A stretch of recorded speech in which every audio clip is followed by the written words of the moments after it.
To download apps on Galaxy A14, you can either use Play Store or the Galaxy Store. So starting in the Play Store, this is made by Google. If it requires you to sign into your account, there'll be a create account option if you don't have an account. And so we have the game section and the app section, and we have the search where you can search for both apps and games.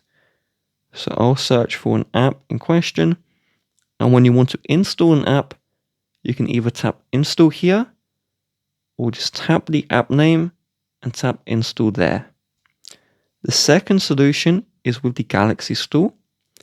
So if I open this one up, it's similar to Google Play. You have apps and games, and you just want to go into the search. And so we'll tap on search, and this will search for both apps and games. So I'll search for the Chrome browser. And if we see the browser, we can install it. Chrome isn't in Samsung Store, so we'll use another browser like Firefox and just tap to install it.